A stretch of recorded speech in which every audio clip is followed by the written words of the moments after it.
So we have a big, big social problem, fundamental, right from the beginning, about our reaction to anything painful. And these are very odd things. Let's take, for example, when a child has eaten something that doesn't agree with it and it vomits. Now, you well know that when you've got a bad stomach, that vomiting is a very pleasant release from that. But because when Mama sees the vomit, or somebody else does, they say, ugh. You are taught that doing it is socially unacceptable, and therefore people suppress vomiting and learn from their parents that it's nasty,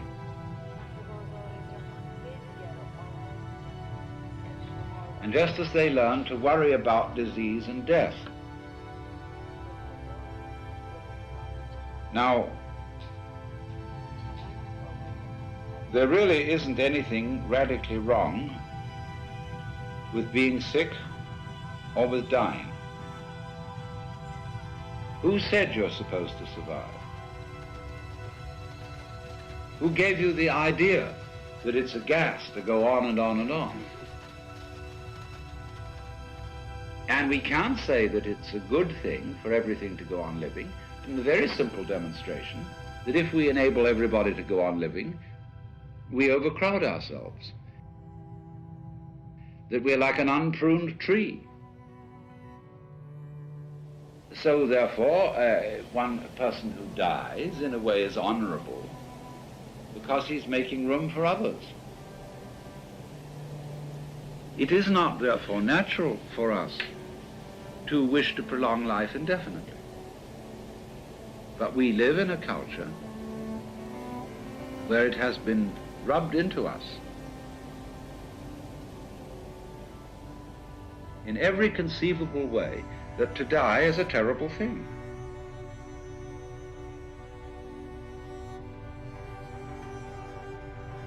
And that is a tremendous disease from which our culture in particular suffers. And we notice it firstly in the way in which death is swept under the carpet.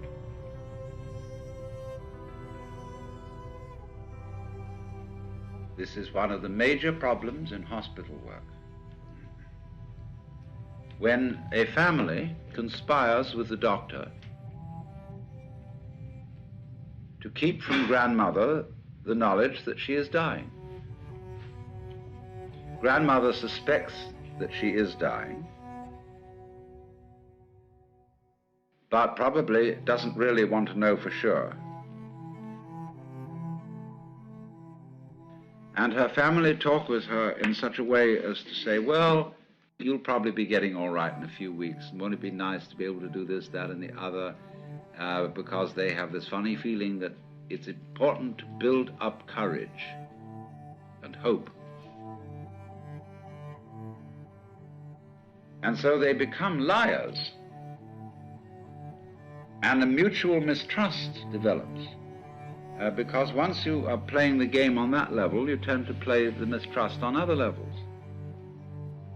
And so the person is left to die alone, suddenly, unprepared, and doped up to the point where death hardly happens.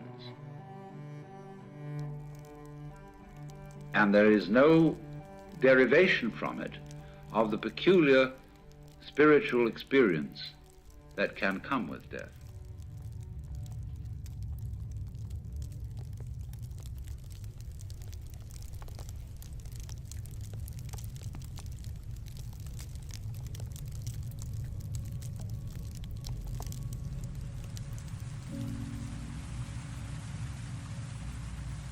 If our death could be indefinitely postponed, we would not actually go on postponing it indefinitely. Because after a certain point, we would realize that that isn't the way in which we wanted to survive. Why else would we have children? Because children arrange for us to survive in another way, by, as it were, passing on a torch, so that you don't have to carry it all the time. There comes a point where you can give it up and say, now you work. It's a far more amusing arrangement for nature to continue the process of life through different individuals than it is always with the same individual.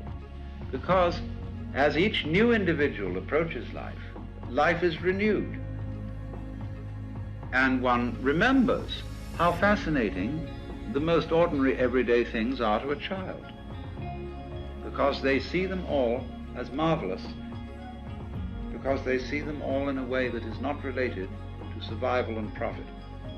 And when we get to thinking of everything in terms of survival and profit value, as we do, then the shapes of scratches on the floor cease to have magic. And most things, in fact, cease to have magic. So therefore, in the course of nature, once we have ceased to see magic in the world anymore, we are no longer fulfilling nature's game of being aware of itself. There's no point in it anymore. And so we die. And so something else comes to birth, which gets an entirely new view. And so nature's self-awareness is a game worth the candle.